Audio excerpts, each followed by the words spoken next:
Bom dia, César Filho. Bom dia também para você que assiste o Cariri 24 horas. A gente fala agora sobre saúde pública, porque nesse período chuvoso, aqui no município de Juazeiro do Norte, também na região do Cariri como um todo, cresce a preocupação da população em relação às arboviroses, né, que são aquelas doenças causadas principalmente pelo mosquito Aedes aegypti, que nesse período chuvoso passa a ser uma preocupação grande. Nesse sentido, a saúde de Juazeiro do Norte está intensificando as ações de conscientização, as ações de combate a esse mosquito, e sobre isso a gente conversa agora com o Naldo Galdino, ele que é agente de endemias aqui no município. Naldo, bom dia. Bom dia.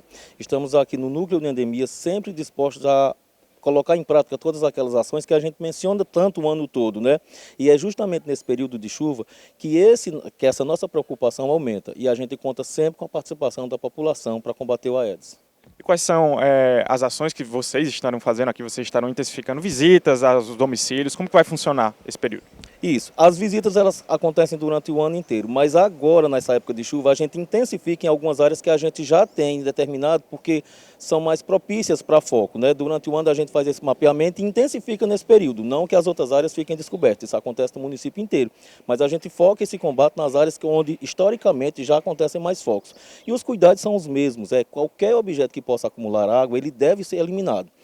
Objetos que não possam ser descartados, eles devem ter um certo cuidado, como pneus, por exemplo, que estão em casa, eles precisam ser cobertos, ou estar em áreas cobertas, garrafas têm que estar emborcadas, caixa d'água e depósito tem que estar bem tampado, e aquelas coisas que não precisam mais, que às vezes ficam esquecidas num quintal, como por exemplo entulho, resto de material de construção, ou qualquer objeto, até mesmo uma tampinha de garrafa, uma casca de ovo, um saco plástico, tudo que possa acumular água de chuva, ele deve ser descartado.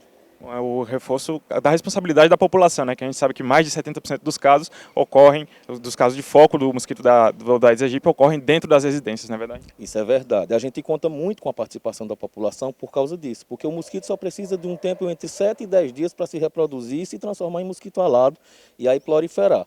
Então a participação e a prática dessas ações no dia a dia das famílias é muito importante, principalmente nesse período, porque a água de chuva é uma água completamente limpa, livre de aditivos químicos, como a água da distribuição da rede da nossa água, né? Da água da torneira. Não que a água da torneira não permita essa reprodução, permite, mas a água de chuva é muito mais rápida, a gente percebe isso.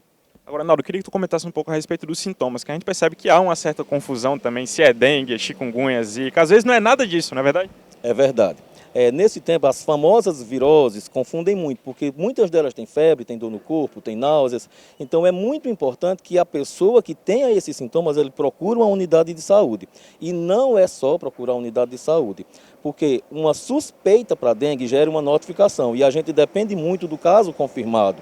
Se a pessoa que está doente está no quadro viral, com todos esses sintomas que indica ser dengue, após o período de incubação desse vírus, é preciso ser feito o exame de sangue comprobatório. Sem contar que também nós temos um exame que pode ser feito nos primeiros dias. O CTPR ele pode ser feito logo no início dos sintomas e dar o diagnóstico, porque para a gente do Núcleo de Endemias e para a administração dessas ações, a gente precisa das notificações e confirmações. Ronaldo, muito obrigado pelas suas informações. É isso, César, a gente reforça a informação aqui, né?